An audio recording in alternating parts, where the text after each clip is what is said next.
Hello everyone. So good to be here with you after my week off, where I did just a couple of things, and then some stuff I need to take care of, and then a whole lot of nothing. Just one of those times I needed to just. It's been the last 2, 3, 4 weeks really, putting together the new class and everything has been quite a chore. So I gave myself a break. And the entire day before, I was with my granddaughter, because I now have another granddaughter that was just born last week. Arabella Walsh has made it into the world, and so that was it was a hectic week. So it was good to be able to kind of chill a bit. So anyway, welcome everyone. And I actually gave a title to this satsang, the field of intelligence. I've been thinking about it lately and trying to find ways to express the nature of the human experience and human existence, and to try to break down this imaginary separation there is between self and other, between the divine and human, that gives rise to all divisions, all sense of division.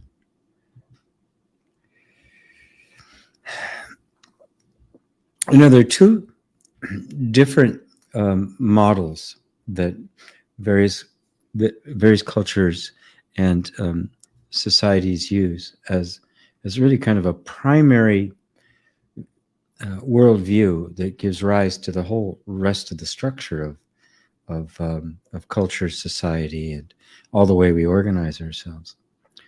The one is, I think, can be rightfully called the Western approach. It's the foundation of Western thought, which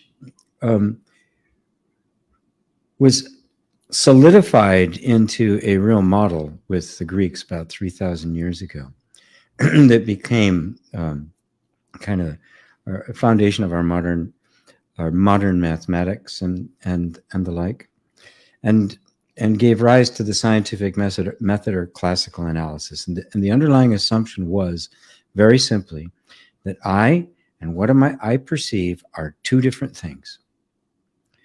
And that I know the thing I'm perceiving by the only way I can know what it is to break it down into its component parts. Everything is made of stuff. Everything is made of smaller things. And that somewhere at the root of that is a single thing, right? That is what is. It is not a combination or an aggregate or an appearance of something else. It is indivisible, irreducible. It is that which is. Well, after millennia of searching for that which is, the view has changed. It has morphed into this other idea that, because no matter how small they got, they can't find this thing, right? And we've gone about as far as we can go in terms of linear accelerators and that sort of thing. To go anymore will take so much energy that basically it would suck our solar system out of existence. So the working ideas are that somehow space itself, which appears to be nothingness, right, congeals, actually literally condenses into form. And then the forms basically dissipate they hold together for a while, and then they dissipate back into this space, which appears to be not empty space at all, but some kind of a substance. Now, the other view, which I would have to call the view of the East, but that's not 100% true, because it's also the view of original cultures, of nature cultures, what we'd call pagan, from all over the world. It doesn't matter where you look. The nature cultures had a very different view of things that grew into more of the the Eastern philosophy we know, and that is that I cannot separate myself from what I perceive. That this mysterious substance that science has begun to say is space that condenses into form is in fact the self-aware intelligence, and that everything in existence is the manifestation or the embodiment or the condensation of this infinite intelligence, this self-aware intelligence. And there's an enormous amount of similarities to where science has gotten after these thousands of years to where what's been there all along, I have to say, except for one thing. To the scientist, that thing is not intelligent. It is not self-aware. It is not sentient. It is just a thing.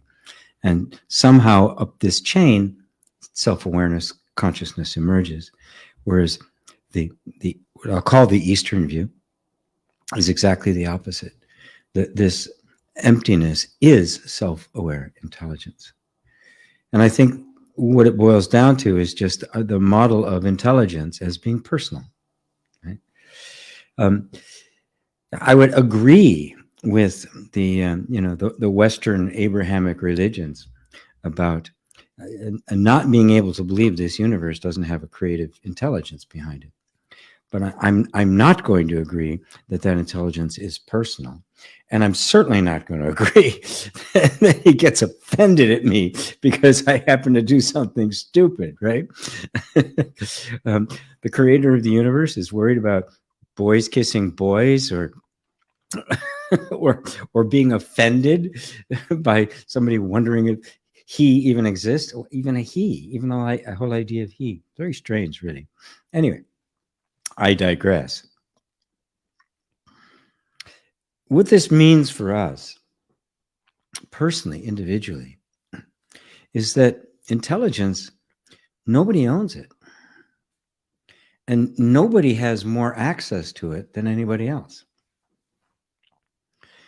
The wisest person you've ever heard speak in your life, the most intelligent, the most creative, the most articulate or engaging, right, is simply the manifestation of the very same intelligence that is expressing itself in your life. So what then would be the difference? Well, in essence, nothing. In practice,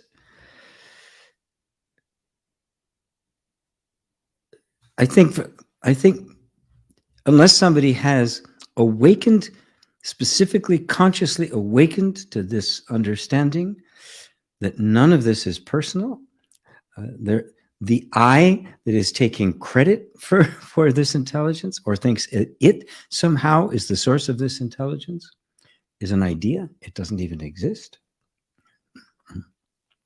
And that this notion that it is personal, which is like a thought that's capable of blocking out a vision of the infinite potential, which is all of us. Hold your thumb up to the sky and you can block out the entire sun. This one thought that I am the body, I am separate, I am limited. I have a certain amount of intelligence or creativity or eloquence available to me. And that's it. It's this limited amount. It's the thumb in front of the sun. It's self-fulfilling because the nature of this creative power is such that whatever the thought is, well, that's what you get. It is so infinite and unlimited, it can actually imagine itself finite and limited, which is just amazing to think, but there's nothing beyond it, right? It has no limits whatsoever. So it can imagine itself limited. It can express itself as limitless. When you recognize that you are you, the personal you, the you think you are, the I that you have mistaken for yourself, right, isn't you. And the actual I is the infinite intelligence that is in everyone. Wherever you see intelligence, you will recognize it as yourself. That's you. Wherever you see anything that is without limit, well, you're not, that's you. You have no limits. You have no limits. That's the fact. Okay? Now we can either embrace that and let that unfold in our lives in some way, and begin to kind of infiltrate and work some magic across the various aspects of our lives, or we can argue with it, right? It's not like you can have this sudden epiphany, oh my God, I'm infinite intelligence. Because the habit energy of the mind, it's been grinding along with this idea that you're limited. You are not infinite intelligence. You're very limited. The intelligence is in you. It's just kind of a product of this brain activity, and that somebody has more, somebody has less. Whatever the hand you were dealt at that time, that's what you get. Or you can begin to challenge all of that. Now those kinds of thoughts, right, having been based on a sense of a separate, limited self, have been around for a long time, right? So they've kind of carved some grooves, right? I mean, the Merced River took several million years, but it cut a 3,000-foot cliff, a 3,000-foot valley in solid granite, just right. So these thoughts, they form like little grooves, and they kind of get stuck there. Like the records that vinyl that we used to play was a little groove, and it'd get in the groove, and it would just stay there. It would just keep playing, follow the groove all the way to the end. Shoot, come to the beginning. Somebody pick it up, bring it back to the beginning again. So the realization that this is that what's playing is not the music you want to be hearing doesn't immediately change the record. This is the process we have to go through. But it's much deeper than just, I'm going to change my thinking and then manifest a lot of money, because that itself is based on the idea of being limited. Right? We have to transcend not just the thoughts that are expressive of the I, but that I. It's not just the thoughts we're trying to change, because they're secondary, right? Right? If you don't fix the roots of the tree, the fruit will always be bad, no matter how many times you cut it away, and maybe even stick other fruit on there, hoping it's going to grow. You have to get to the roots. If the roots are bad, the fruit is bad. And the roots are the I. It is the sense of I. What we believe yourself to be. You are not a person stuck in a body, limited by conditions, by with certain restrictions on intelligence and creativity. That is not you. You are the I that is infinite intelligence. And the infinite intelligence, as you can see, if you see it as just the field of infinite intelligence, you recognize that it is all places at all times. Every manifestation of it is that field, right? It is not localized in the slightest. So wherever it appears, it is this same field of awareness. Just like no matter where everything is, it appears in space, right? The space, you can't have anything without it, right? And this, what is called space in a materialistic model is called self-aware intelligence, or consciousness in the spiritual model. So I hope that helps to open up the possibility that the only limitations you have are the ones you believe in. And you are that infinite intelligence, because that's the irreducible. That's the indivisible. That is what is. Everything else is an appearance of that. But being an appearance, it is ephemeral. It is evanescent. It comes and goes. It's quicksilver. Shoop, boom, here and gone. But this infinite intelligence, this consciousness, is never.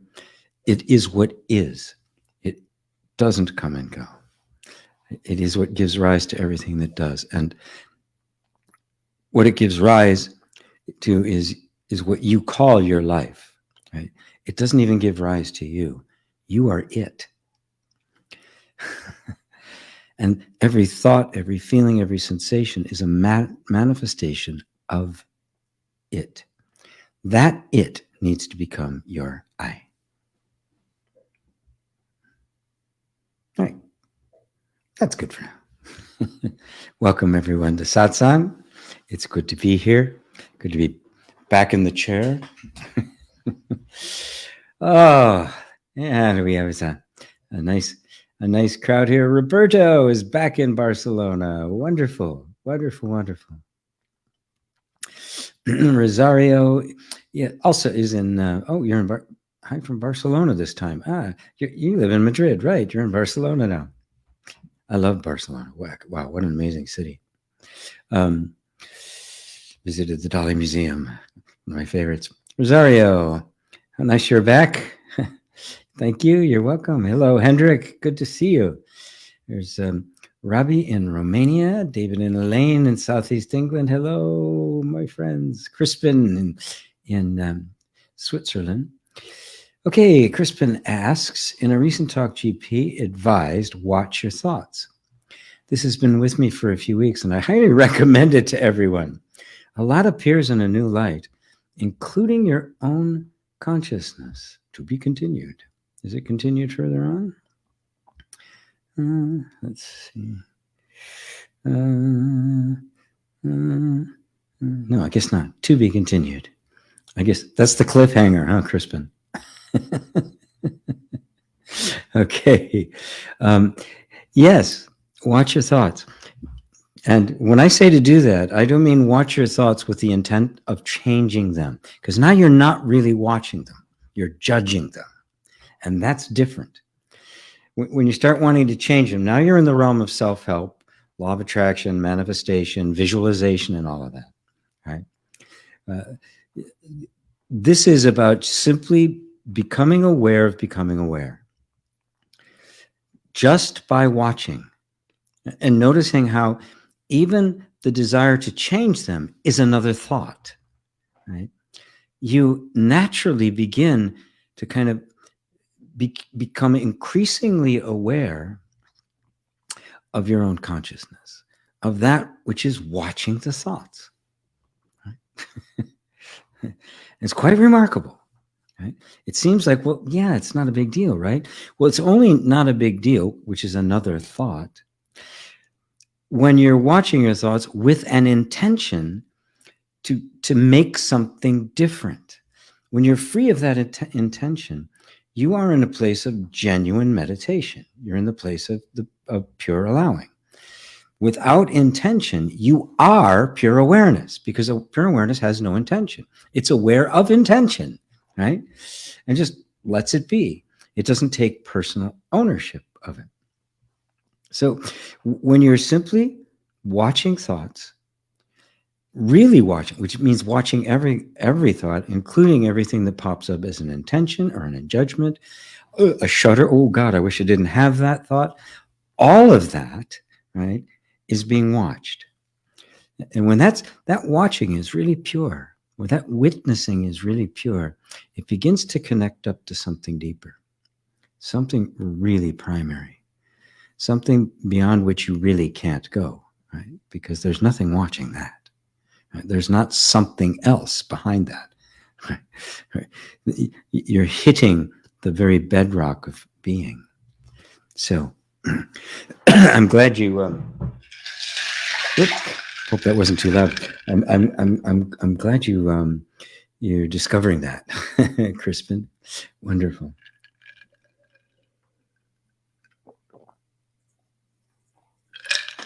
Another one of my weird beverages.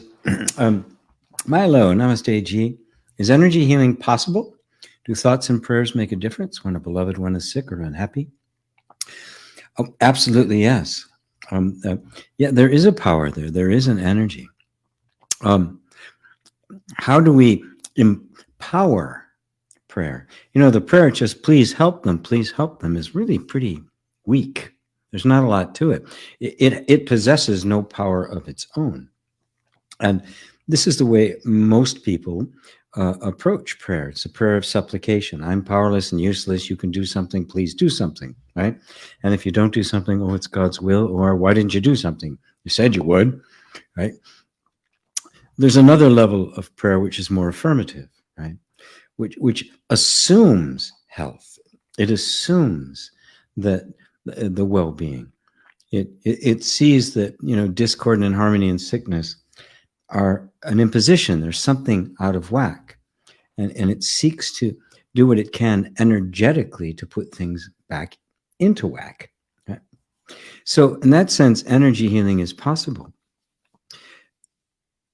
That kind of energy healing. See, most people, when they practice energy, it's a certain kind of technique, and they have a faith in the technique, right? Not realizing that it isn't the technique that's bringing about healing, it's the faith in it. When that's realized, the faith begins to sink into understanding. It is no longer diffused, right? When it is the power that is my own nature and the understanding of reality that I possess, that is what is empowering the particular technique. Now it doesn't even matter what technique I can use. Ultimately,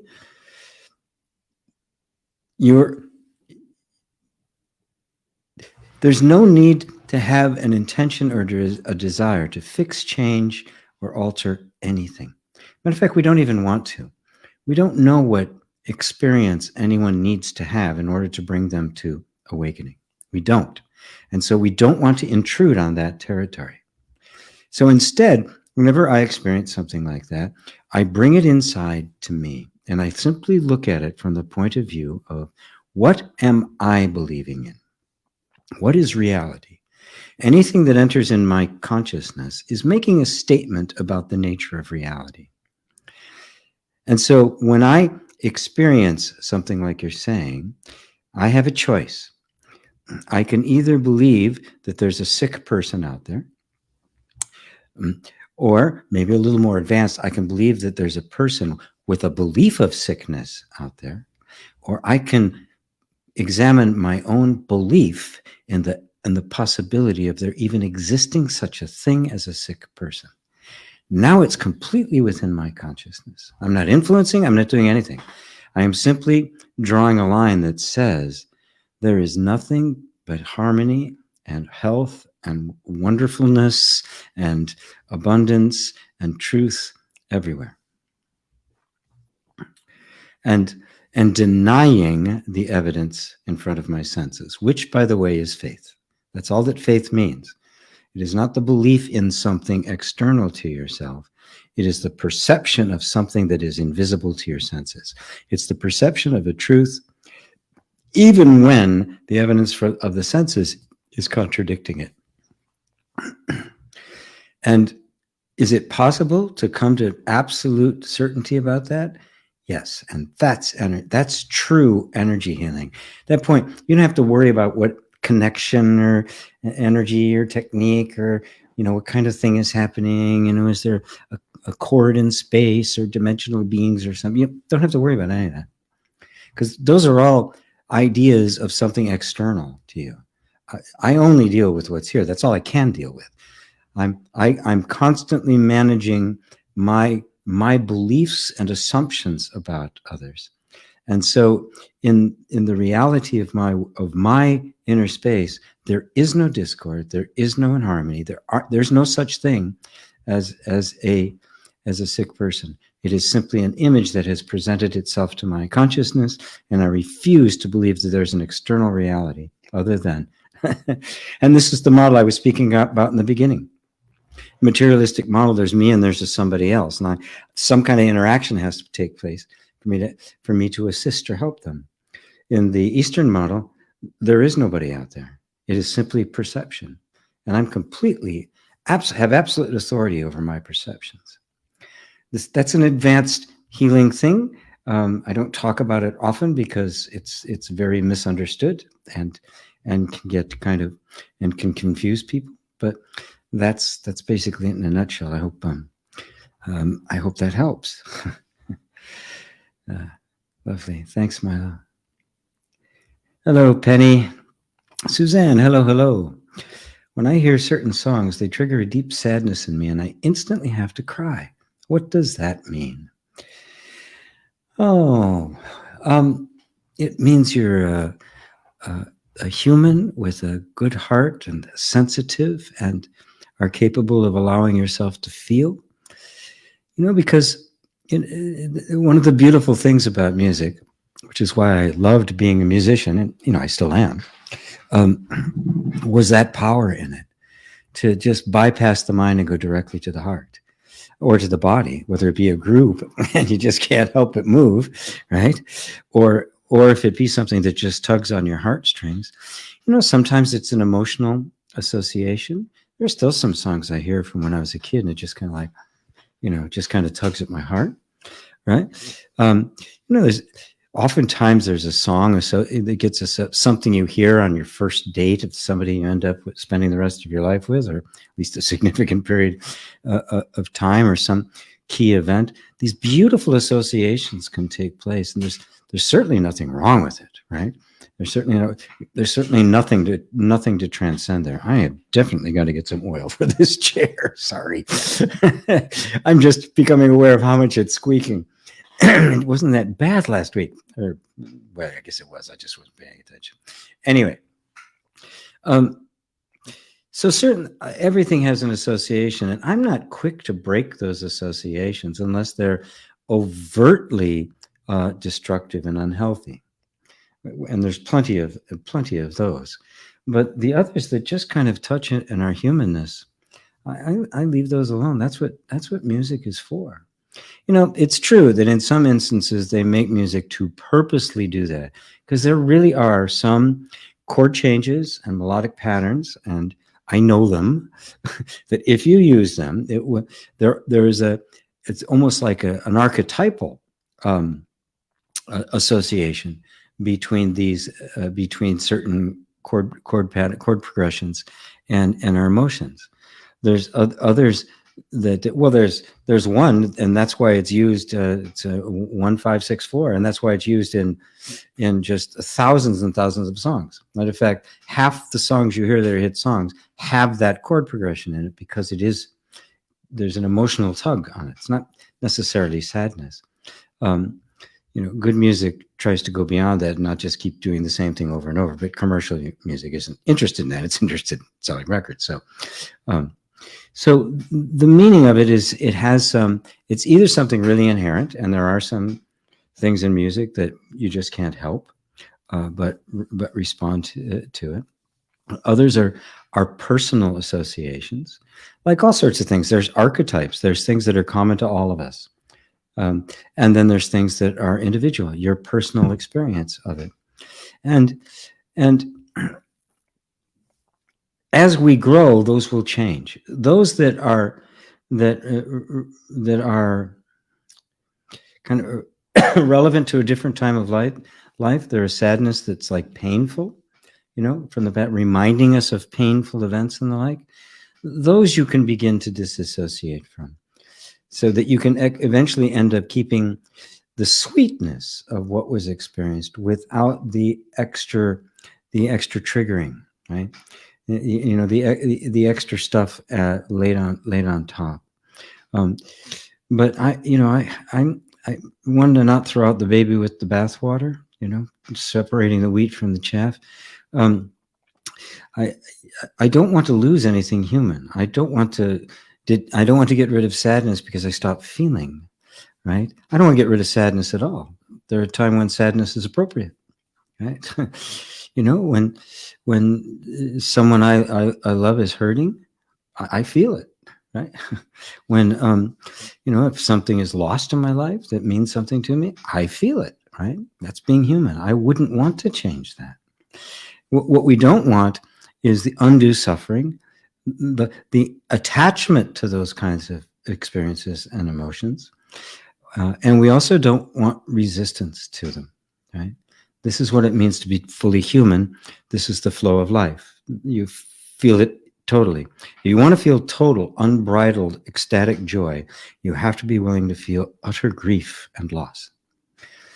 And this is the beauty. This is to allow us to experience the yin yang, the opposites, because in the full experience of all of them, you'll find the other. And it's true. It's not just a cute idea that you adopt. When you're fully present with your grief, you will find a joy. And when you're fully present with the joy, you will find that anchoring grief. They're both there. They're always both there. It's a continuum. It's not a switch. So hopefully that helps. Don't think anything. Don't try to let go of it. Right? Just when it's a beautiful place for a genuine inquiry. Let's say you hear a song, you start going inside. Geez, I wonder what that's all about. And let yourself feel it, and let the energy itself reveal whatever it has to reveal. And it may be time to let go of it, or it may be something that stays with you for the rest of your life. I still have stuff that stays with me for the rest of my life. Probably many of you have seen me tell the story of my night on the bridge 50 years ago. I still can't tell that story without crying. I can't. I've never once told it without having to at least fight back tears. Most of the time I can't. I have to stop. Right? It's just, it wasn't a song. It was an experience, but it's the same kind of deal. It's the same kind of deal. So thank you, Suzanne. Martin, who and what was Shiva? Oh, you must have read my blog today.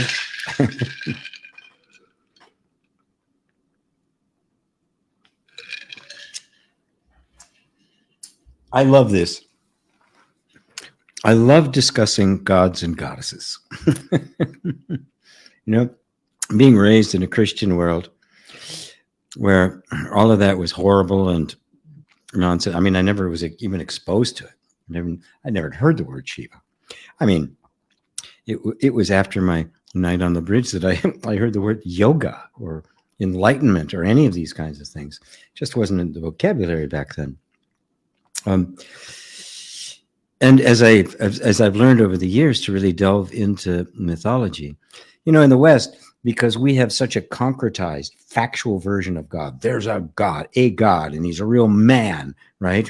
Although I don't know why, but he's a man, and he's there somewhere, and he's the ultimate other, and it's a real thing, right? And you believe in it as a thing, and there are no other gods, and people that and we have this idea that in other cultures and they see these as beings the way we see our God, and it's not true. As I was talking about in the my opening monologue,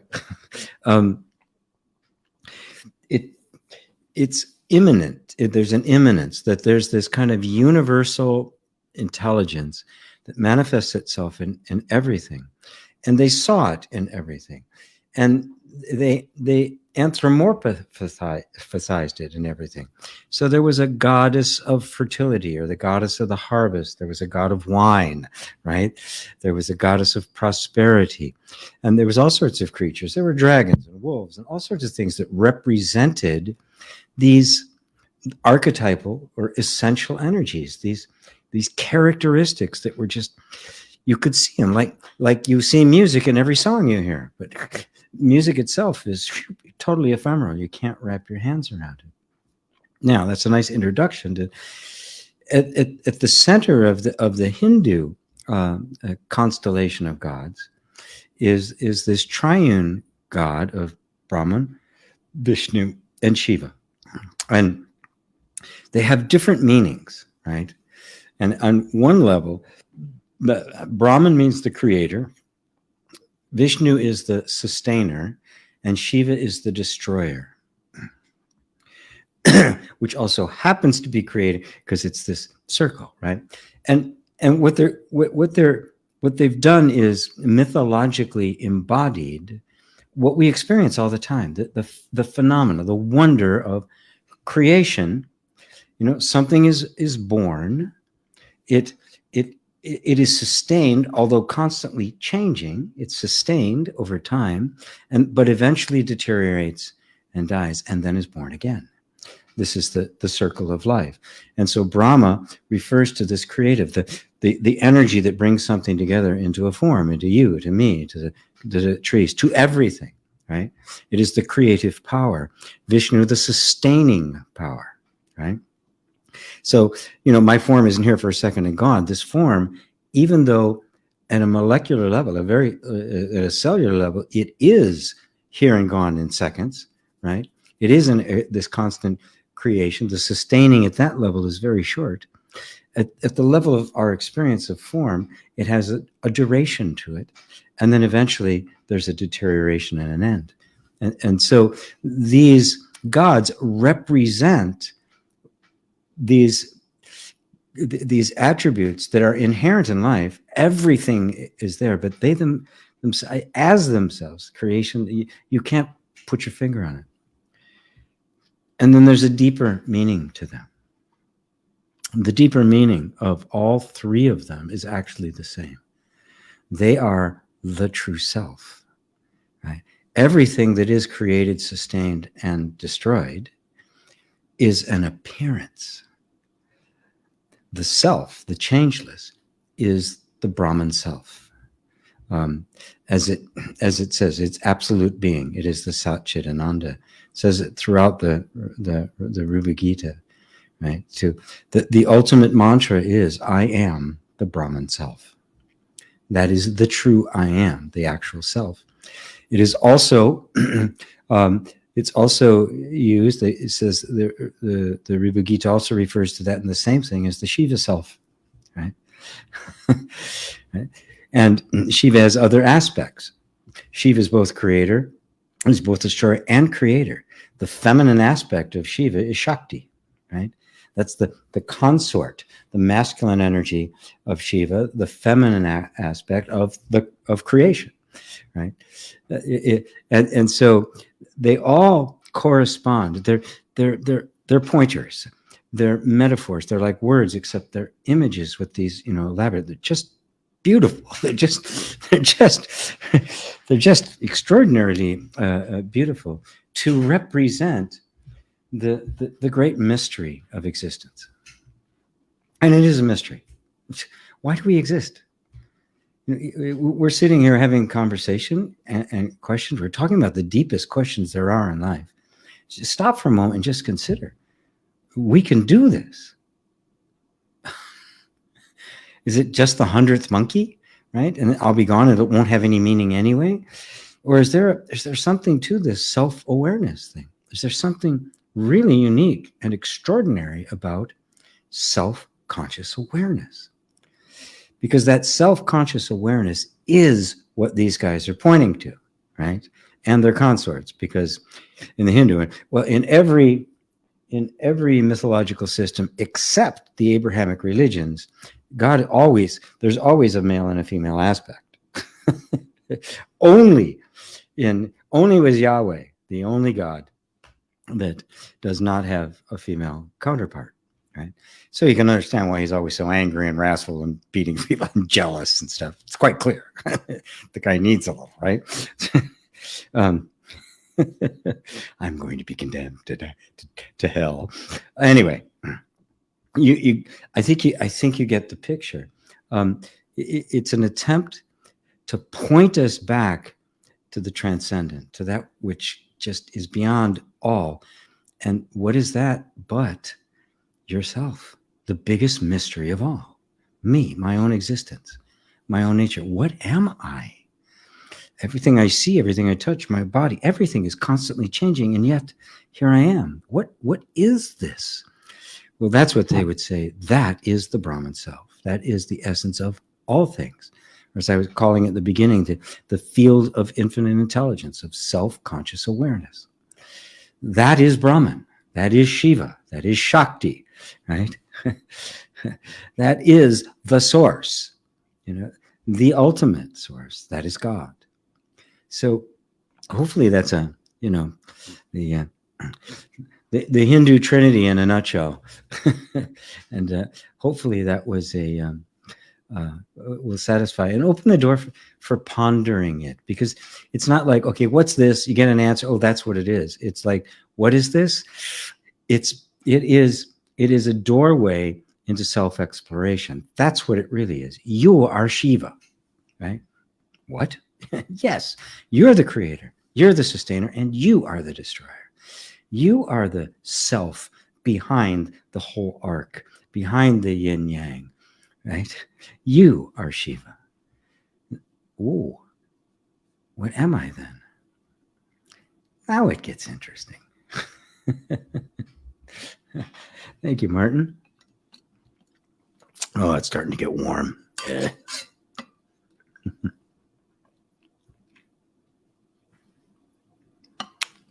If you don't mind my little pauses while I sip on liquids, as I do all day long, and get smooch on my sweater.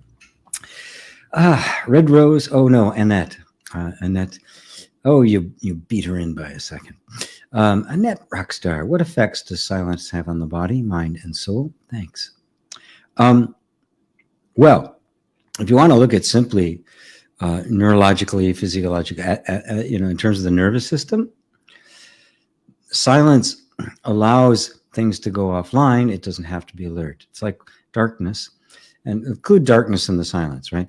Not seeing anything, you're not hearing anything, right? And which means the whole nervous system can relax. You can begin to shut down. There's nothing for it to pay attention to. It's just, barely on the level of alertness, just in case something does pop up. Right? And so everything can begin to calm down. That's why silence is so calming. But what happens for most people when there is a silence is that it's a whole continuum of things.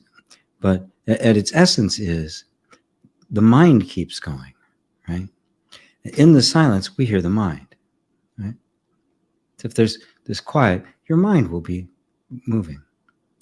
Now, what's really important, if you can really grasp this, that the mind isn't disturbing the silence, the mind is appearing in it. The silence is a constant, right?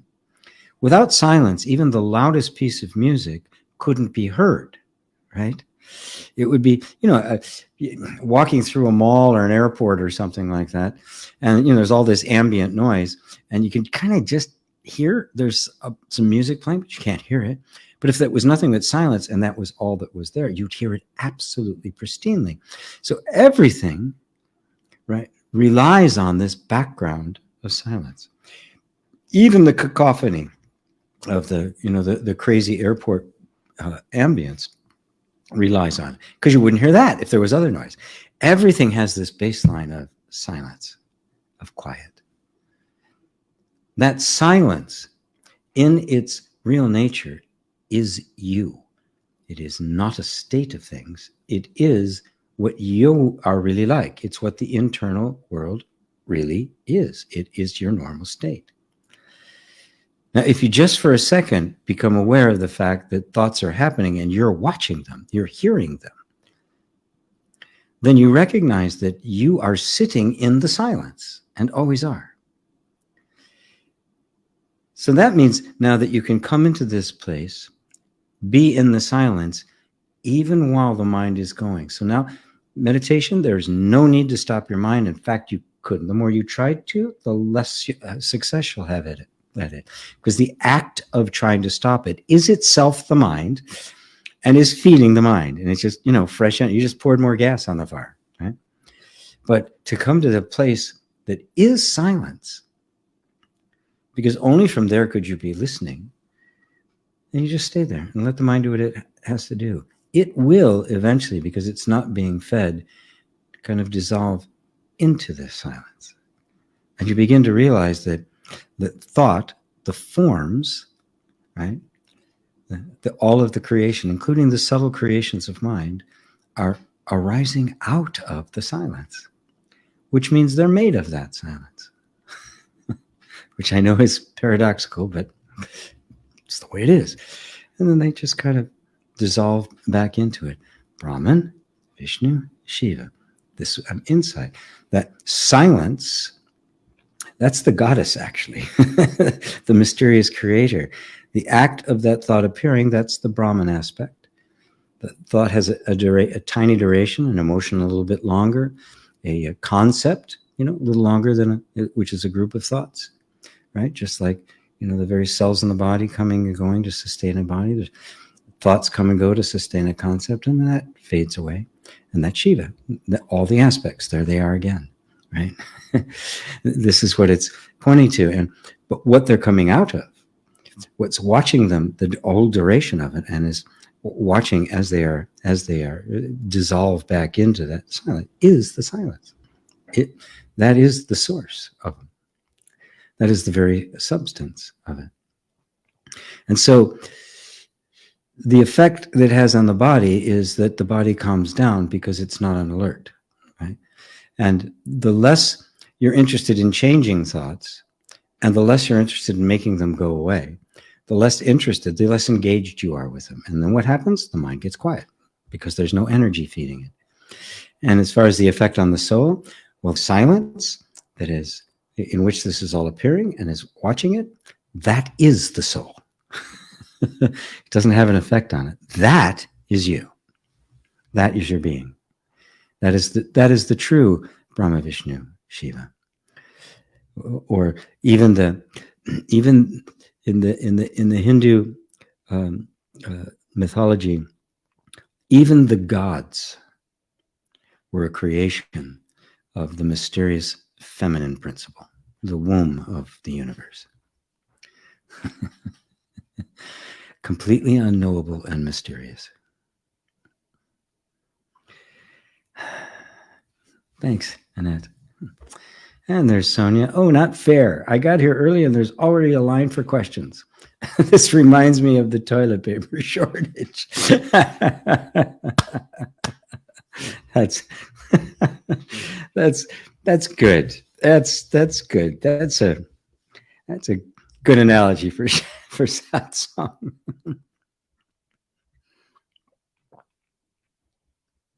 Karen, hello everyone. Are there certain rituals in the yogic culture that are especially or exclusively for women? In the yogic culture, wow.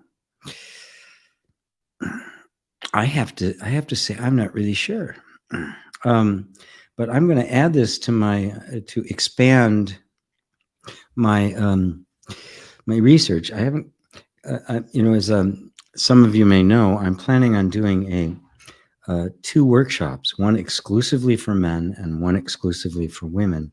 And the process of preparing for these workshops, I'm diving into various kinds of mythologies and rituals and things that are defining for each of the genders, and they're very different for men and women.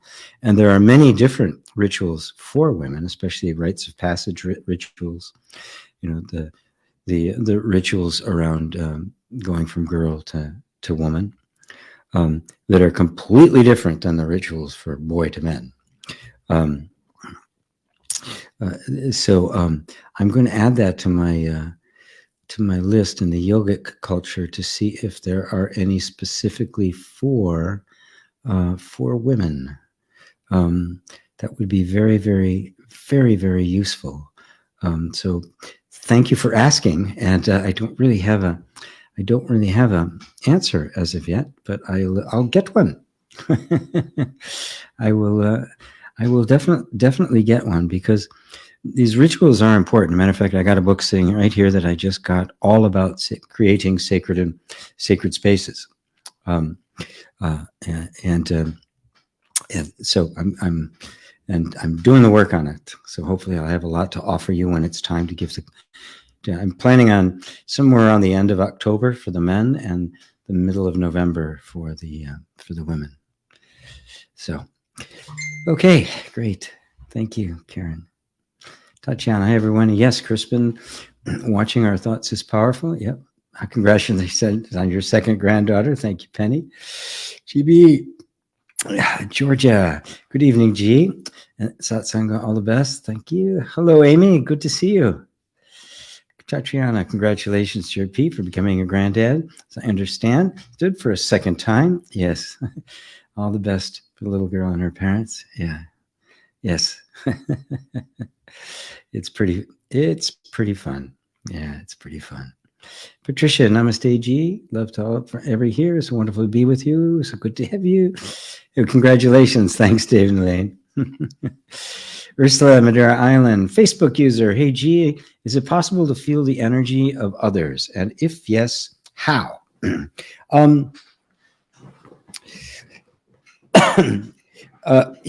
Well, yes, of course it is. And you know that, right? This it's not, don't try to turn this into a big mystery, right? Because you'll really get lost, right? Look, you're on your way somewhere, right? You know, you're going to go to an event, or you're going to meet a group of people or something. Even before you get there, before you have any kind of visual cues, you will have you'll have a feeling, won't you, of whether you're going to be welcome there or not. Before you ever look in their eyes, before you see them, even the tiniest little gesture or feel something when you walk into a room, you can feel it before you even get there, right? Sometimes the phone has rung, and something in the pit of your stomach does this. You have no idea who's on the other side. Right? That's feeling the energy. The truth of the matter is, the line of separation, the boundary between you and others, does not exist. It is completely a creation of the mind. And therefore, we experience it as if it is real. And then we're surprised. And we ask things like, can I feel other people's energy? As if this boundary was real. The borderline between you and the person sitting next to you, or the person on the other side of the world, is no more real than a border between the US and Canada, or between Germany and France. Go look for it. You won't find it. There isn't one, right? It's completely a construct of the mind. And because of that, when there's a psychic experience, or somebody, hears something, where they seem to talk to people who are dead, we think, oh, it's mysterious. It isn't. It's only mysterious because of this belief we have that there's a separation. Take away the separation, and what do you got? The entire heart of humanity is wide open to you, because it's all you. It is all this constant flow of energy. It is the same energy field with a bunch of manifestations of that same energy popping up here and there. One ocean, a million waves, right? The waves are the ocean, right? The ocean is trying to figure, God, can I feel the energy of that wave over there? Right? You can see it is simply this assumption that we've made that has us misinterpreting the experiences, which are in fact an everyday occurrence. You are feeling energy all the time. When I work with people, one-to-one or in a group, or even here, when I'm doing this right now, I'm not listening to the words, I'm listening to the energy. Now, am I reading minds? Right? Am I digging in down? Good God, I don't want that. I don't want to be listening to what's going on in somebody else's mind. Gee, oh my God, could you imagine? No, thank you. No. All I'm doing is monitoring my own feelings. And my own whole body nervous system is simply vibrating in sympathy with the rest of the universe. And when I focus in on something, someone's question, for example, I feel you. Now, I'm not reaching out and grabbing your energy. It's one energy field. And so you having a question, your heart reaching out for an answer, vibrates. My body, like a tuning fork, picks it up it picks it up and responds to it. And because I've learned how to discern between thoughts and feelings and all of that, I can tell that this is somebody needing help. Somebody has a question. Somebody wants something to do. And I can't help but respond to it, right? But I clearly know how to identify with it. And so this is how I do it. This is how I teach people to do it, right?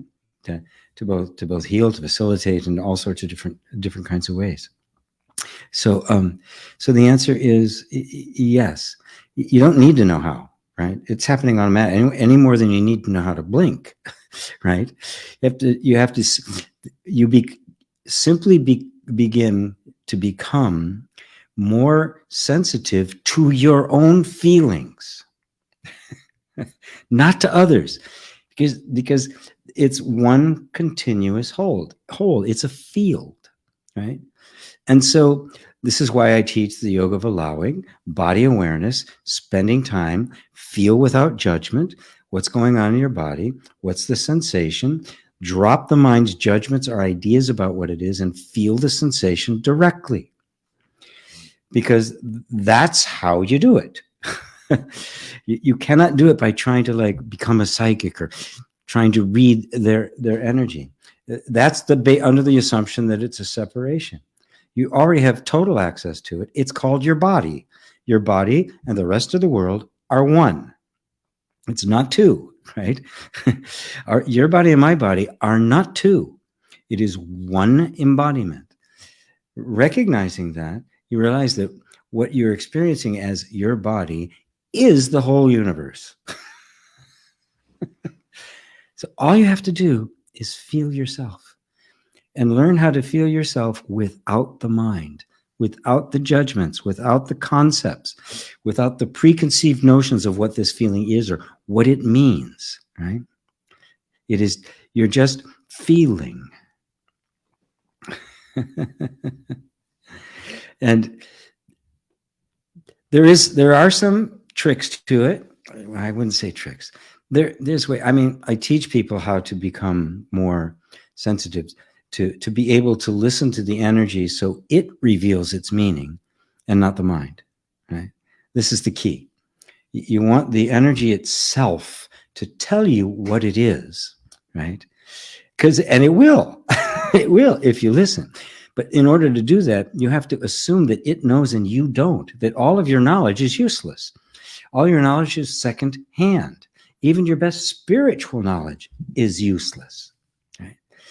And instead, there's this direct connection right to the very source of it. Why are you here? What are you trying to tell me? What are you protecting me from? What do you need? That kind of attitude engages with the energy. And little by little, you begin to realize that the energy you thought was just your body isn't.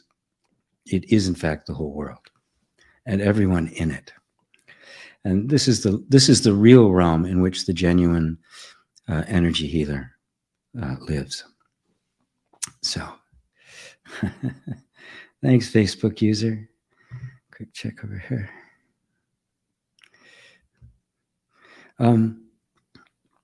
Let's see.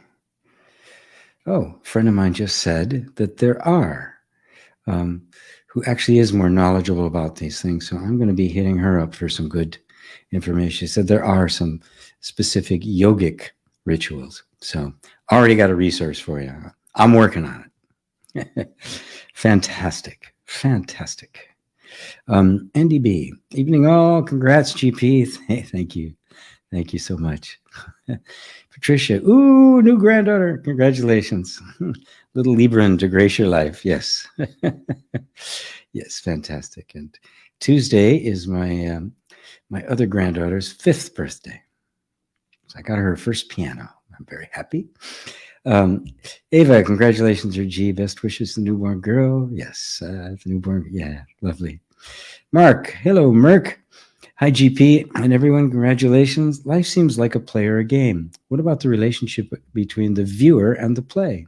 If there even is one. Well, yeah, obviously, if there's two, there's a relationship, right?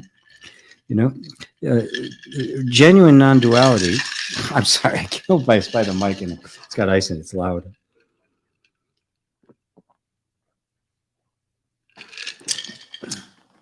Genuine non-duality breaks down the imaginary separation between those that creates relationship, establishes them as one without losing their distinct difference, right? They're not the same, they're not different. Neither this nor that, nor both, nor neither. It is beyond the 4 possibilities. It's impossible to conceive of. So the relationship between the viewer and the play is part of what's being viewed, right? It's a game, right? Sometimes I like playing a game, sometimes I don't, you know? Sometimes I want to play cards, sometimes I don't, right?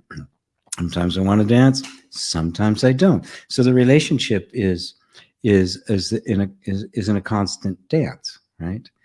So it like everything else can fluctuate, right? One moment can be really intense, the next can just be really warm, right? Some things can turn cold, right? So in the two-ness of them, there's always a dance, there's a relationship, and it's beautiful, and it's a flow. It's never the same every moment. It's a constant wondrous creative thing. In the non-dual, you see that they are simply two aspects of one being, right? But this is the real meaning of non-duality. It doesn't mean there isn't anything else, right? It means that there isn't anything else objectively. There isn't anything else that exists independently of that self, but that oneness appears as manyness.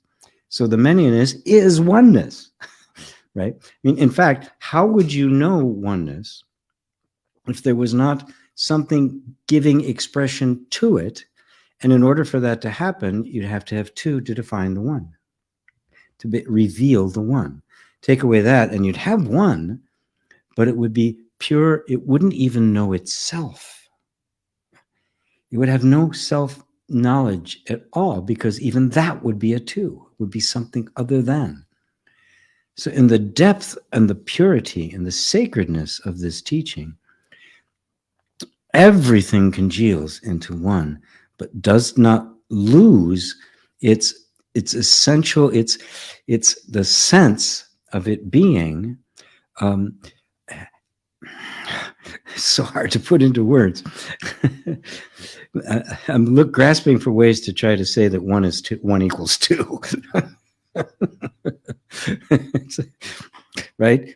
Mathematically makes no sense. Logically makes no sense. But this is in fact what it is. Right? It is not two. But the one always appears as many in relationship, and that in relationship is the oneness manifested in the manyness. Right? Whereas the ultimate oneness of it is transcendent. It is beyond all categorizations of thought. It cannot be spoken. It is the Tao that cannot be spoken. Oh, wow. Thank you, Merck. Hopefully that helps. Steph. Hi, G and everyone. I don't allow myself to cry because I see it as a weakness. Interestingly, when others cry, I don't see it as a negative thing and not as weak at all, but instead I want to help and make them feel better. Is crying inevitable to the process of grief? Thanks a lot. Much love from Ottomal, Germany, where I will be headed first. When you say I don't allow myself to cry, right? I'd have to say that undoubtedly there are times in your life early on when to be weak was truly dangerous.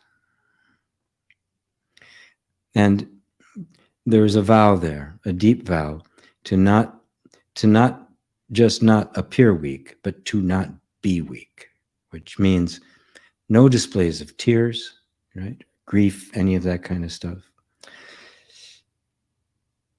That doesn't mean, and in this case, it didn't, shut down compassion or empathy for others. Right? That was still there. This was self-protective. So the heart was still open. It didn't become closed.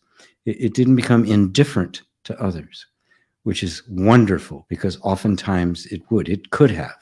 It could have become very self-absorbed, become bitter, become completely uncaring of others. In extreme, it can become quite pathological. Right? That didn't happen to you. You took it all on yourself. You made yourself to blame for it. and took it upon yourself, because obviously you weren't getting any help from anybody else, that you had to be strong because nobody else was going to do it for you. No one's going to help. And I suspect nobody was. So is it necessary to the process? Do you have to have that in order to process grief? No, it isn't that. It isn't that you have to cry in order to process the grief. You have to allow the grief to do whatever it needs to do to process. And often, more times than not, that will involve crying and weeping, right? But if you've shut that down so thoroughly that the grief doesn't have access to that, right? It may hinder the grief, or it may just find another way to do it. So you don't have to worry about that. What really has to happen is that an atmosphere for you in your own environment, both internally and externally as much as you can, needs to be created in which you do not have to be so strong, where you can be weak, right, and not be in danger. And that will bring down the wall between you and that part of you that may need some serious weeping to take place, right?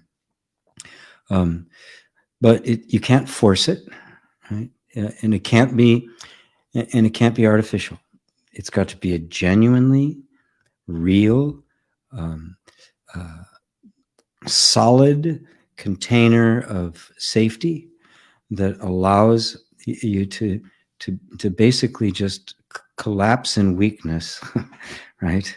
Without worrying about what might happen to you, without getting into fighting stance. And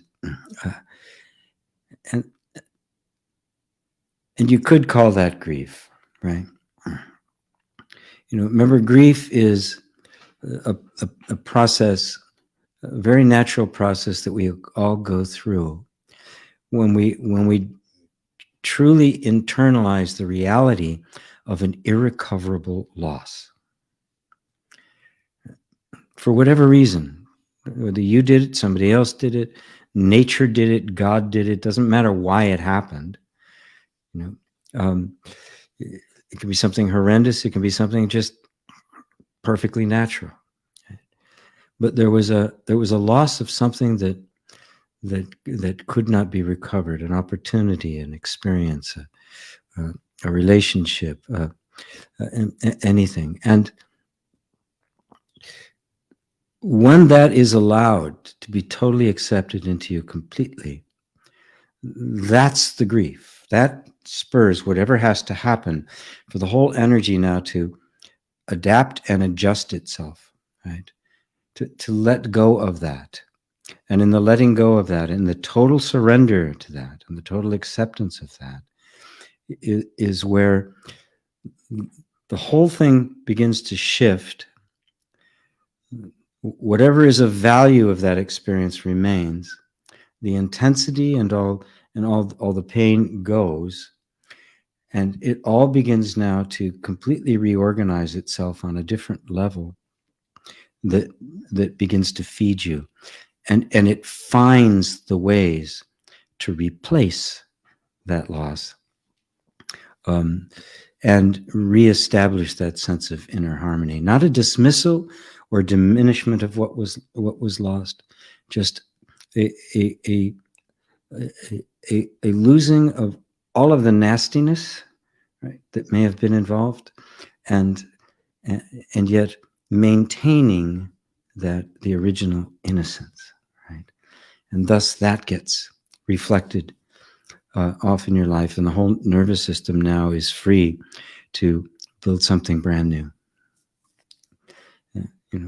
That's the Shiva death that then allows for Brahman to come around once again to make a new creation and make something better than you've ever experienced in your whole life. Thank you, Steph. In autumnal Germany. Peter. Hello, Peter.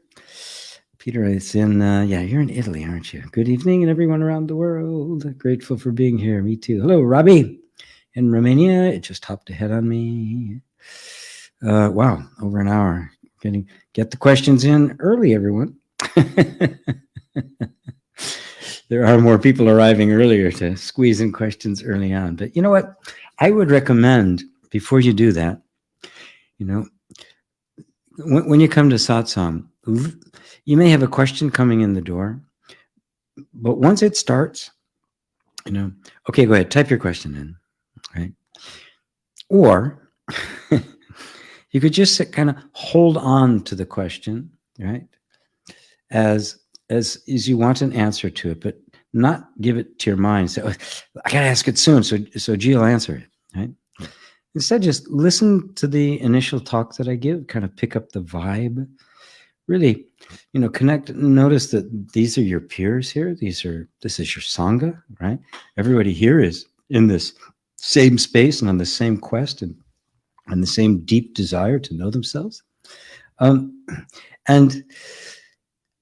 see if that spirit, that energy itself might not begin to either answer the question or make it irrelevant. So I would just invite you to try that. And even if you have a question that seems really burning. I know that the earliest ones that get in, you know, I tend to go to the top, but toward later on, as we get closer, I may just kind of scan through for the ones I want to pick out. Because I'm just not letting myself be here for 3 hours anymore. I will do that on the retreats. I will do that, but I've got to be a little bit more guarded of my time. So anyway, so I see, because there's lots of questions there. Wow. Okay, Robbie. You talked about the concept of initiation of the boy into a man. Could you explain what you mean when you're saying the boy? Because I hope it's not about the creative, free, innocent side of being. No. Oh God, no! Don't take that away. No. It is the part of what happens when the boy's body becomes a man and the boy is still a boy, is that stuff gets suppressed, right? The creative, the dancer, the free spirit, the rebel, the curious one, the mischievous one, that gets suppressed, and it comes out very ugly. And because now you've got a boy trying to live in a man's world, and those are all weaknesses as far as that is concerned. And so the initiation process it's losing the sense of being invincible. It's losing the childhood self-absorption. It's all about me, which children have to be that way. It's part of the process, right? It's losing the childish view of women, of girls, to stand up as an equal partner. It's losing instead of the it's all about me, it becomes all about us. And I not only recognize myself, my own dance, my own creativity, but I also recognize that simultaneously I'm part of a larger thing, and I need to serve and protect that larger thing, right? So now it's a flow between my role within my tribe, right, which I'm here to protect. That's a big part of the man's job, to protect, to entrust, to serve, right? But I serve it with my uniqueness, my individuality. So nothing is lost in there.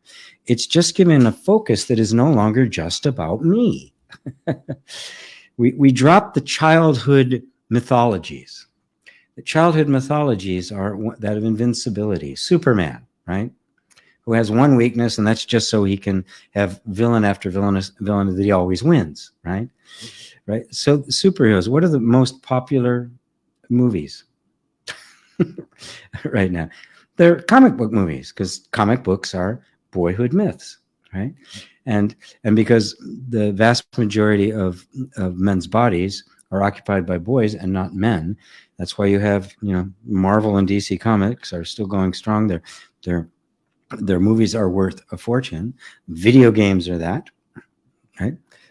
That's not man mythology. That's boy mythology. The pickup community. I can list a whole bunch of things that are a reflection of boys that have now have all of what you talk about, the creative, free innocence, and all of that has been distorted into license and self-indulgence. That's what happens, right? Even they become a billionaire, right, and not think it's enough. I mean, the man stops long before that because it's, you know, it wouldn't be spending $5-10 billion between the three of them, probably $25 billion, so that they could take a joyride in space. That same amount of money could have set up a self-sufficient communities with clean water and everything in Africa.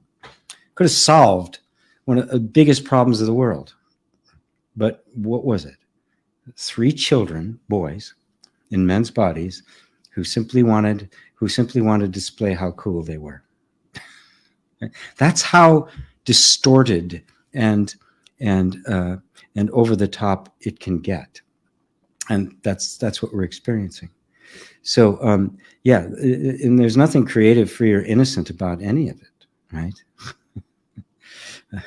So there's nothing lost in this. It has to be transformed, though.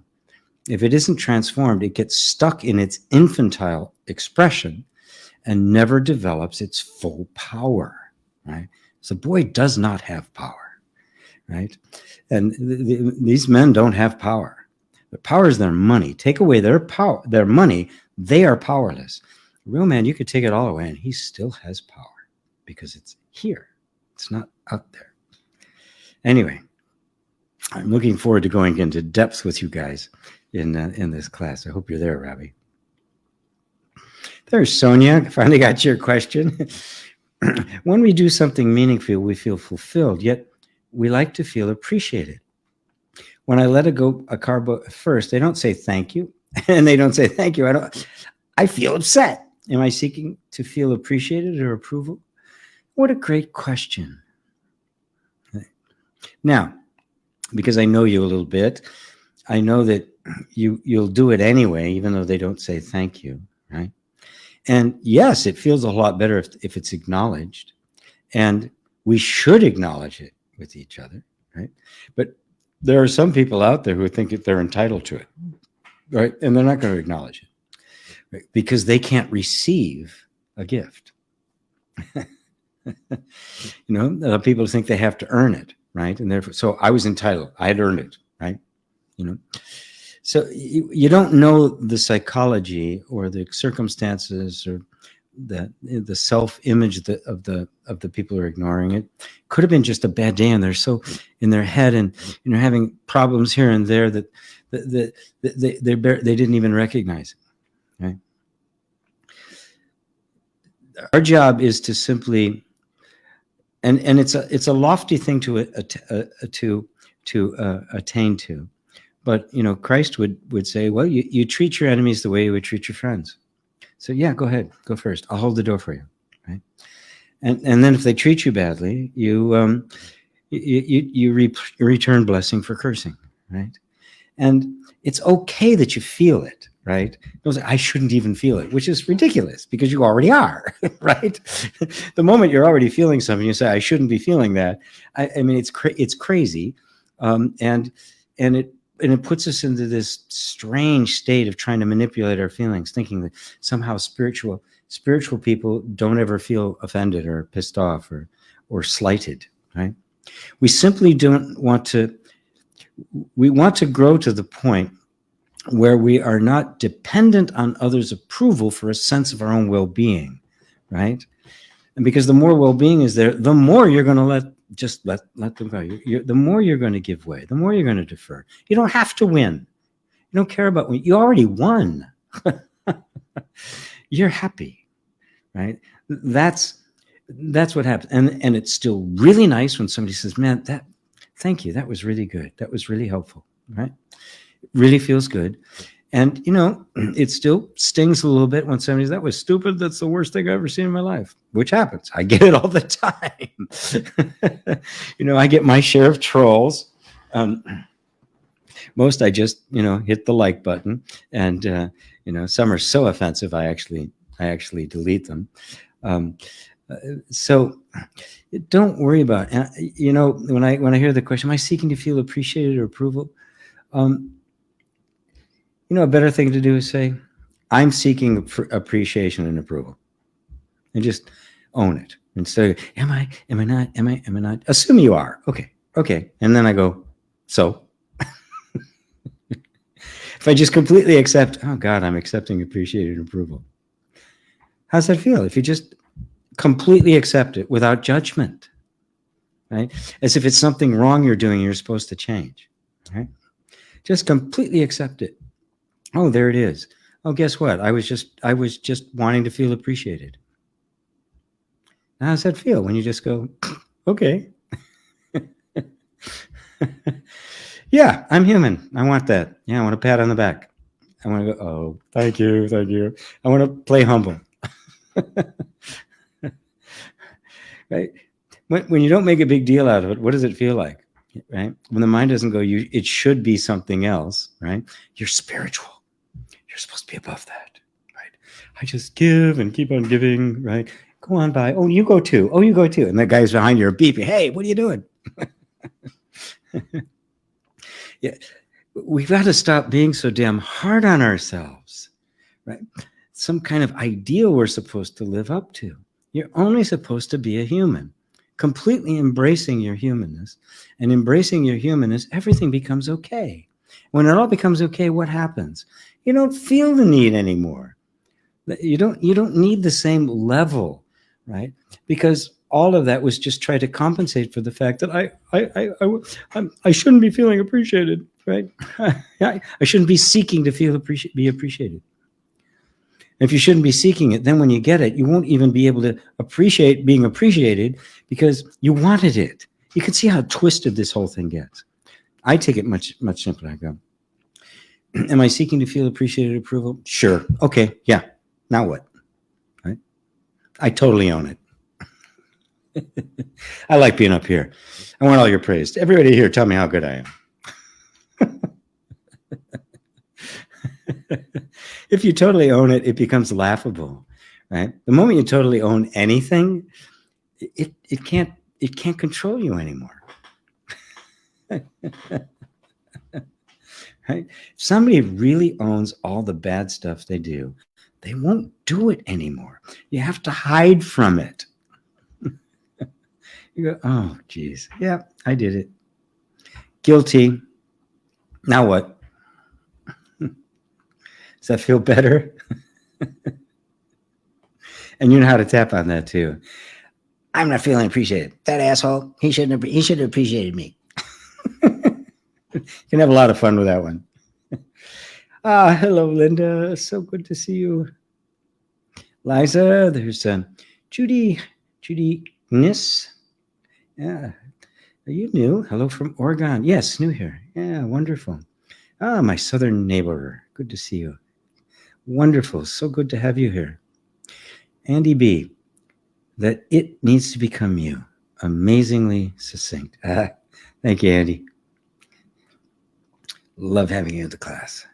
Merck, so study the mind and body like a wild animal in its natural habitat. Oops. Yeah, really. Yeah. I'm quite sure what it's going to do. But you're just trying to learn about it. Not trying to interfere. Like a nature photographer. They're just trying to capture it. Right? Which means they don't want to intrude even in the slightest. It's a position of pure amazement, of awe, and curiosity, and at the same time, just this place of quiet. Beautiful. Jay, hello, Jay. Why do some people despise children but love dogs? Is it the screaming and crying? Well, yeah, anybody who despises children despises themselves, right? Imagine what their childhood must have been like, right? Be weak, abused, tough, ignored, pushed aside, right? And so now a child crying means I need attention. They didn't get it, clearly. If they had, they'd be first just wanting to give the child attention. It's just perfectly natural. Dogs, on the other hand, they don't. I need to go out. I need to eat. That's it. Otherwise, that, oh, you're the most wonderful thing in the whole world. I love you. Oh God, thank you. You're home. Oh geez, I'm so happy now. Right? They ask nothing. Right? The most minimal upkeep, and they worship at your feet. Right? So for a lot of people, they can't handle the kids. Right? I've been on airplanes when the people behind me, the kid was fussy, but kicking the back of the sim of my seat.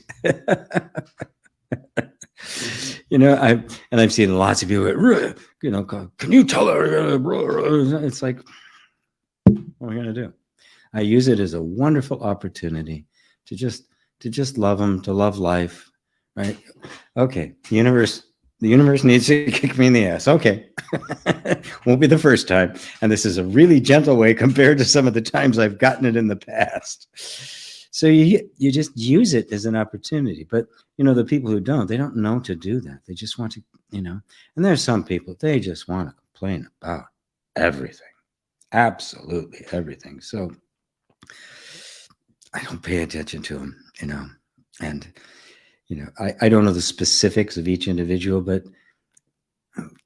there's something in somebody that's rejecting their own child. That's the only way. It's the only reason it could happen, because there's absolutely nothing in human nature that makes us do anything but want to protect and love children, no matter what they're doing, even when they're really annoying.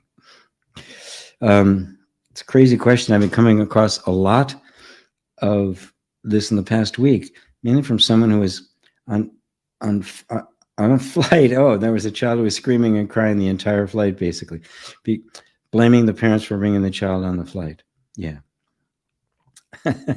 Funny, I didn't even read that, and I used the flight example.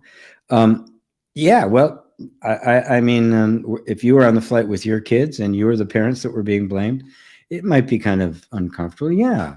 When my kids were little, I'd be places and they would be screaming, right? And at a certain point, I might pick them up, take them outside, and just kind of hang out with them for a little bit, so they whatever it was. When you're on an airplane, you can't do that, right?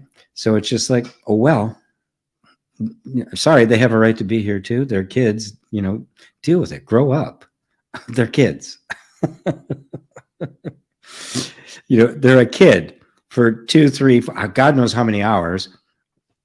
They're strapped into the seat and can't move, right? Or they're just in their mom's arms. They can't run around. It's like, come on, give them a break. Yeah. But there's some people, they just want a reason to bitch. Yeah. And I've been on flights with them. They're the ones that I had to have them kick them off the flight, not the kid. They're just being a kid. Bill B. Hey, Bill.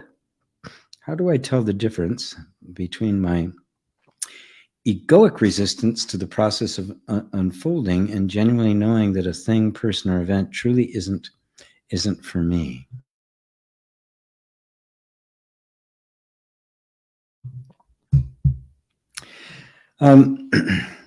Well, when I'm asked things like that, the first thing I want to do is caution that it's not like a checklist. If it's got this characteristic, then I let it in. If this characteristic, I need to reject it. It's the ego. It's a cultivated intuition. It's a cultivated sense, right? And it really comes from experience, right? But first, it starts with a desire. The very fact that you're asking me that question means you want to have the genuine unfoldment of the self, and you don't want it distorted or discolored by the egoic mind. And there's enough presence and awakeness now that you know there's a difference, right? But you're not always sure which is which in any given moment, right? So the first part I have to congratulate you on, because you're already awake. Right? Without some awakening, that question wouldn't even be asked, because you would just be doing the egoic things. It'd be just this standard. Now, it is the mind that wants to have kind of a nice, clear check the boxes, right? So it can know. Well, it can't know, right? Because the very same thing can appear, right? The very same kind of unfoldment can appear and be interpreted by the ego, or be seen in its true nature, right? And somebody who is acting from their ego and somebody who is acting from the self can both produce exactly the same behavior. One will be right, the other will be wrong. Even though what's happening is the same, because it's the energy underlying it. So you have a resistance to the process of unfoldment, right? The only thing you can do is be willing to be with that sense of resistance long enough and honest enough for it to reveal itself, right? There's a feeling of resistance. Now, excuse me. I think that might be a satsang first. That was the burp from God. You'll notice that even the sense resistance means there's also a preference, right? You really want, maybe you really want this thing over here, and there's this feeling, should I or shouldn't I? Right? Now, in order for this to truly work it out, the two of these have to be reconciled, right? You can't reconcile if you're taking sides. You say, okay, is this egoic resistance? I should do it. I shouldn't do it. Or is this real? This is an intuition, and I should. Right? Intuition doesn't feel like a tension or a clutching, right? So the way I approach this is I say, okay, there is the desire for something, and something has appeared on the horizon that seems like it could be it, right? This has potential for it, but I don't know. There's a resistance to it, all right? So rather than going to the mind to try to figure it out, you say, okay, this desire has arisen in me. I didn't create it, so I'm not responsible for it. And ultimately, whether it fulfills itself or not isn't even really my doing, right? It's got a life of its own. And there's this feeling of resistance to it. And I don't know if this is an egoic resistance, just wasn't going to say the same. If this is a genuine insight that maybe this isn't for me, okay, good. I'm going to be with both of these, and I'm not going to take sides. And I'll sit here as long as I have to. I'm not going to act, but I'm not going to reject it, right? I'm not going to say no, but I'm not going to say yes. I'm going to get into this third position. I call this the peacemaker, where you are pure awareness. You have no preference. You have no attachment or aversion. You have no vested interest in how it works out, right? You only want to know the truth. Bring yourself to that position and stay there. And you'll find something trying to pull you one way or the other. You'll find the mind trying to, yeah, but how do we do it? As if doing one or the other was what had to happen. It isn't. What actually has to happen is this. And somehow a third thing will emerge, which will be clarity. And you'll just be drawn to it. The whole thing will disappear, or the way will open, or some things will be adjusted, because the resistance could be, in fact, simply, I need to make an adjustment. It's not quite right, right? It's too easy to get off. Let's make, right? So they've got to dance a bit. Remember, both of these are aspects of your inner wisdom. Neither of them is wrong, and neither of them is right. But when they are splintered, when they're disconnected, right? When they are fragmented like this, there's a conflict, and we can't force them together. And so when they're not dancing, you don't see the whole picture. You only see two aspects of it. You see blue and red, but what we want is purple. And so you let this happen. And the way that happens all by itself, you don't have to force them together. You simply go to that place of the peacemaker and say, okay, guys, you work it out. And I really don't care how you do.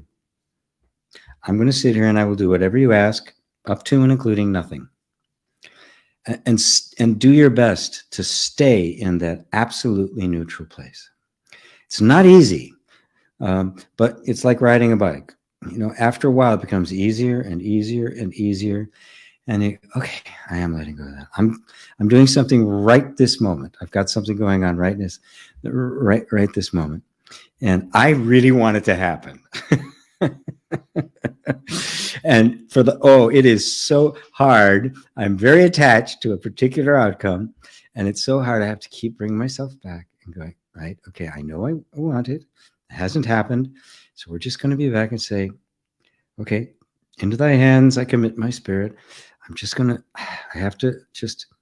I can't make anything happen. I'm not trying to claim personal power. Right. So it's been a really wonderful challenge. So it never stops, by the way, it just deepens. That's all. And the more things matter to you, the more love there is in your heart, the more appreciation, you know, the further along you get, the more valuable things are, you know, that need for this open willingness to not attach, but to really let it all go into the hands of love becomes even more opening and also more demanding. So thank you, Bill B. Hopefully that helps. And if not, I'm sure I'll hear from you. Let's see. Mr. Aryajate. Hello, namaste. Hello to you. Hello to you. Mr. Assuming it's man. Hello to you. This chair, okay, I'm going to get some oil this week, I promise. J Deep. Namaste, G. Sometimes when I try to contemplate over the pointers like who am I, or what is it that really exists without needing any thought, I feel I'm getting close to something new. But then my head starts beating fast. My heart starts beating fast. My mind becomes so tensed and I lose the track. Is that really something, or my mind playing the game is playing the game all along? That means you are on the trail. The more you are really, I could even say intensely focused on who am I, right? The more the mind is going to, it's going to be pulling out all the stops, trying to bring you back to where you were, right? Keep going. That's all. Say, okay, the heart is racing. Who's seeing the heart that's racing? I am. Who am I? Who's witnessing this heart beating, this fast beating heart? Who's witnessing this tensed mind? I am. Who am I? This tensed mind, this beating heart, that comes and goes. Am I coming and going? And if they're not here, does that make any difference? Do I need them to be here to exist?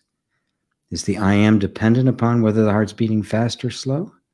I'm still the I am. How about if the mind is calm and serene, or totally tense and chaotic? Does that have any effect on my being? Matter of fact, for any of those to occur, don't I have to be here first? Who am I? Who is this that's always here, that doesn't need those, and is here and fully itself, no matter what they're doing? So even that becomes an opportunity for attention to become back to that which is aware of them.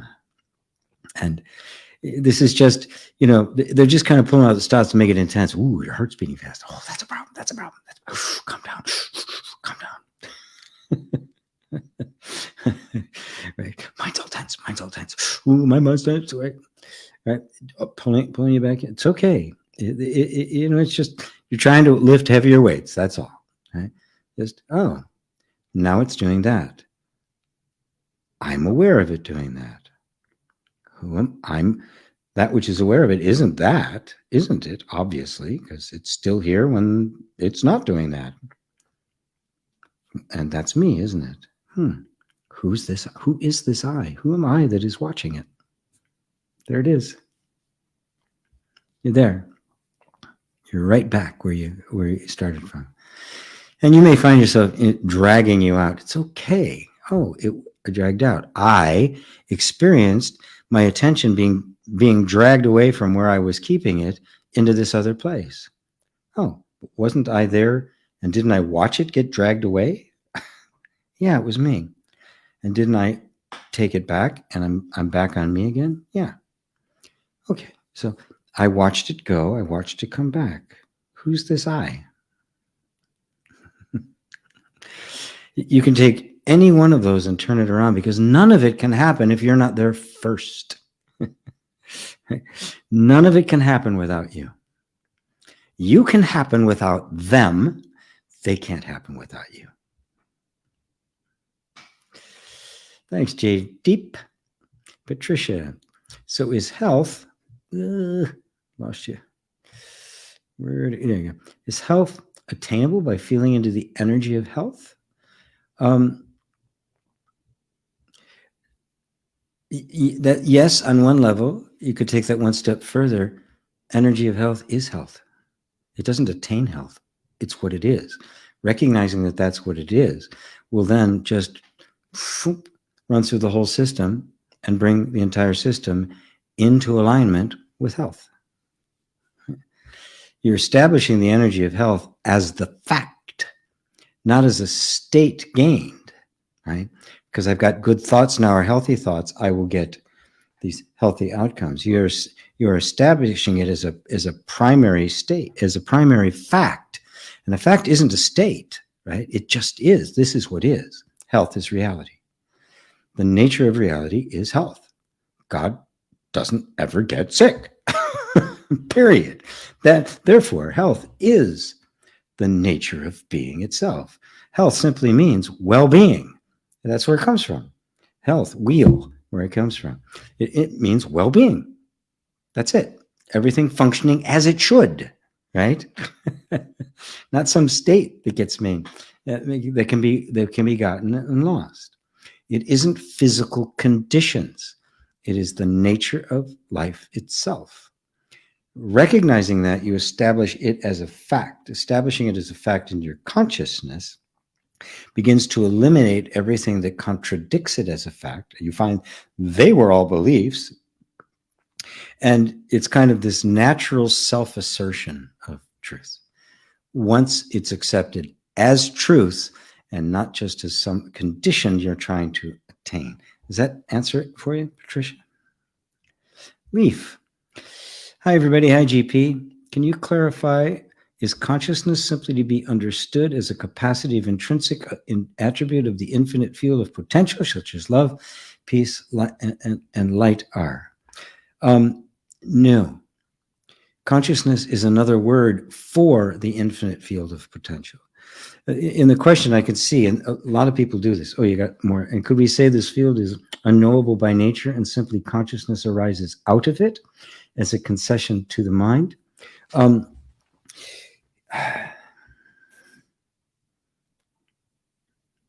There are some, in some ways, it's been expressed. Consciousness arises out of the absolute, in which case that word of consciousness is now used to describe the full range of content, right? And the awareness of all the content. Right? And that the absolute is that which is prior to all of that. It is the absolute. You can't even call it a field of potential because that's a concept, right? It is pure emptiness, pure shunyata. Self-awareness of the awareness creates what we would call as the universe and all existence in all form. And in that, we find these essential forms of love, peace, light, beauty, truth, right? All these things, very ephemeral, more archetypal. They're not a concrete form, but they kind of give rise to a form. We call that love, but even love, truth, mind, compassion, energy are all different words for the same thing, right? The same thing is beyond what is expression. Now, in other ways, in the way I normally use consciousness, I use it simultaneously or synonymously with that pure potential. And I'm only making a distinction here because they say the same thing, but they put different words to different expressions of it. And I go there so I can just kind of remove confusion, because we don't want to get lost in the words, right? When I'm talking about this infinite field of intelligence, again, anytime I use any word or phrase, I am making a concession to the mind, because this cannot be put into words, right? So words have to be regarded as pointers and nothing more. And I try to make good pointers, right? I try to make very easy to understand signs. And because a word can have different meanings and shades of meaning for different people, we need to be very precise about what a word is meaning so I can point to it. So consciousness can have two different meanings, right? In like the Ribhu Gita, consciousness is used synonymously with the absolute, right? Sat Chit Ananda, or being, consciousness, bliss, right? It is the aspect of self-awareness that is existence, because you can't exist without knowing it, and you can't know it unless you exist and feel it, which is ananda, or ananda, right? It's known and felt, right? So it is this continuum of self-aware existence beyond all concepts and ideas. So everything that arises out of it is a manifestation of it. And even in its most subtle forms, subtle enough that we would call it love, but we only call it love when we see it expressed. And that's love, which is really actually just identifying an aspect of that which is more than love, because it's also truth, it's also creativity, it's also power, it's also authority, it's also right. So even there, they're kind of like these very ephemeral what's the word of attributes, expressions, archetypes. Because really, when it gets down to is what is the pure, unknowable absolute. And once the absolute knows itself, there is creation. The universe is. And because it is always knowing itself, creation is constantly appearing. You can call that appearance consciousness, right? Or the I am. They would use those interchangeably. In fact, Nisargadatta did do that. He used those interchangeably, and then he would refer to the absolute as beyond even what he would call consciousness. Now, I associate consciousness and the absolute. I use them simultaneously, and I use that sense of that first appearing of something that is as the I am. I know that I am, right? Boom. That's the firstborn of the absolute. So in a meditation, we can go into a meditation, go beyond thought, feeling, sensation, ideas, all of that, to this place where the only thing you are aware of is the sense of I am. And then it's recognized that there's something that's aware of even that. And while it's incredibly subtle and impossible to put your finger on, it is itself a tiny, tiny vibration, right? The I am. And the I am is the essence. That's the I principle. That is what from that comes love, truth, creativity, compassion. All the qualities are I am, right? And that I am is the first vibration, the first arising out of pure awareness, pure consciousness, pure absolute. Yeah. How's that for you? Leaf, does that work? Hopefully I explained that in detail. It's painstaking. I really have to be very, try to be very precise when I'm describing these. Thank you. Peace and love from Germany here too. Boy, I have a lot of people in Germany. That's wonderful. Okay. Simi Sino, greetings, fellow humans. Greetings. Hello, G and everyone. Hello, Mary. Yes, that's true, but I can't see you on. But I can't see you. Oh, well, slow down then. The Airman Kryptonite. Okay.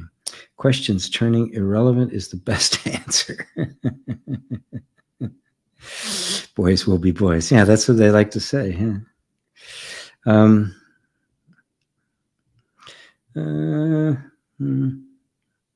don't have any enemies. I only fight myself. It's very true. I have to win. Can't win when you fight yourself. I can't live normally like this. Not really sure what you're getting at, Semi. I've got a better one. Dude, that's me, and addiction and OCD are my kryptonite. I see. Right. Okay. You only fight with yourself. You're going to have to give up the fight. No, you want your freedom. And we say, I have to win. Right? What you want, just fix your attention simply on, I want to be free. I don't even know what that means, but I want to be free. In a sense like that, all addictions, struggles that we have, right, arise out of early childhood that disconnected us from ourselves. We do not have permission to be ourselves, and it is such a deep pain that we will do anything to placate it, to soften it. And all addictions arise out of that. And every human being has one. This is the first thing to grasp. It's not unusual. There is no such thing on the planet as somebody who doesn't have an addiction. It can be shopping. It can be obviously alcohol and drugs. It can be spending money. It can be relationships. It can be work. It can be making money. Billionaires are addicted, right? That is an addiction that simply does not know when enough is enough. That's the nature of an addiction, and does not care what it destroys in order to feed that addiction. What is it actually trying to do? It is trying to feel something. It is trying to find that which truly touches the heart. You want to know yourself. That's the fact. If it's a severe addiction that affects your health, get help, right? Get a professional, get in a program, do whatever you can, right? That will begin the process. But eventually you have to connect up to the real you, the you that's there, that original innocence. You have to work back through those traumas to find that which was so stifled it didn't have any ability to express itself. That's what the actual desire is for. So I'm going to leave it at that for you, Sami. GB, the moment you totally own anything, it can't control you anymore. Yes. Love this. Great question and great answer. Not just saying this, GB. Wash hands. Wonderful pointers. Thank you so much. Sherry, thank you so much. Thank you, G. Wonderful. I went through that. Good. You're all really nice and didn't throw me 1,000 questions at the end. I really appreciate that. Thank you, G, for your answer. I see. Much love. Beautiful, beautiful. Ava, thank you for sharing wisdom, truth, and satsangs with G are priceless. Love and appreciation. Thank you, Ava. Well, wonderful. Good. Boy, even 5 minutes earlier than normal. So thank you all. David and I say thank you for satsang pointers. They're so sharp, could take your eye out. Very good. Yay. So thank you all. thank you all very, very, very much. And